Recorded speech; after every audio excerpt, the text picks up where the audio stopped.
हा बाहेर येते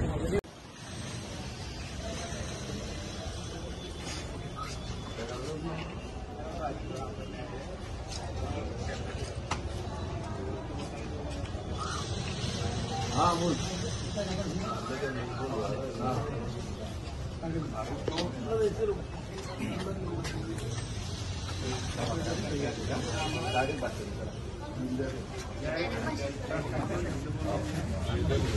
आड़े मोबाइल से बना आड़े से वीडियो बना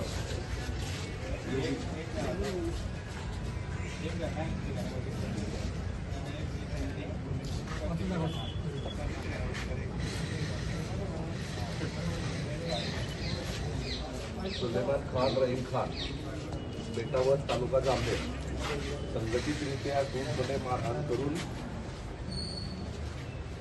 हत्या करण्यात आल्याबाबत दिनांक 11 रोजी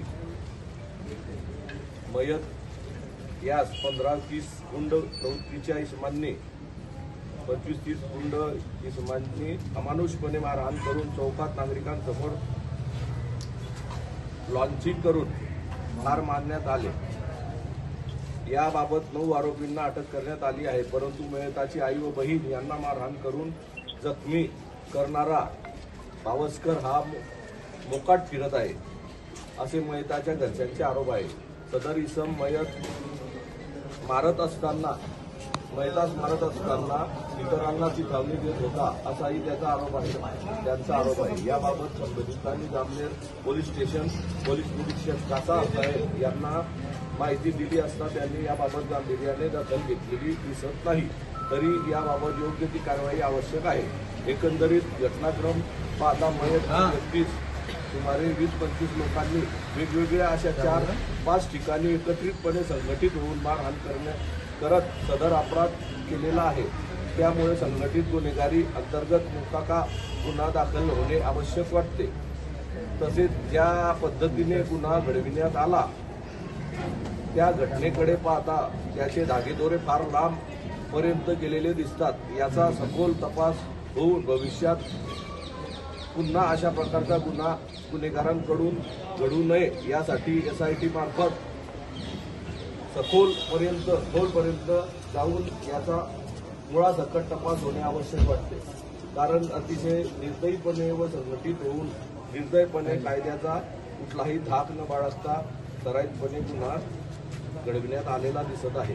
त्याकरिता SIT चौकशी तसेच IPS दर्जाच्या वरिष्ठ अधिकाऱ्यामार्फत चौकशी होण्याबाबत सदर गुन्ह्यातील संशयित आरोपीचे नाव मयताच्या कुटुंबियांना प्रत्यक्षदर्शी आई वडील बहीण यांच्या जबाबात दिलेल्याप्रमाणे उर्वरित गुन्हेगारास लवकरात लवकर ताब्यात घेऊन योग्य ती चौकशी करून आरोपी योग्य ती शिक्षा देण्यात आली पाहिजे।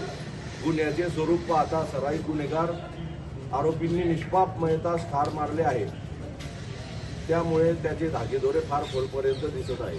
याकरिता SIT मार्फत चौकशी केल्यास तपास योग्य तो दिशेने होऊन भविष्यात असा संघटित गुन्हा महाराष्ट्रात होणार नाही। गुन्ह्याचे गांभीर्य व संघटितरित्या अपराध झाल्यास ते तसे मोकोका कलम लादून दोषींना मुद्दाम घडविलेले जावी ही विनंती अद्दल घडविले जावे ही विनंती। तरी महोदय आपण विनंती आहे की मयताच्या कुटुंबियास मागणी केल्याप्रमाणे त्यांच्या तक्रारीनुसार योग्य ती कारवाई करावी ही नम्र विनंती आम्ही यावल तालुका महाविकास आघाडीच्या वतीने आपणास करत आहोत। आपण संबंधितांकडे याची दखल घेऊन योग्य ती कारवाई करावी।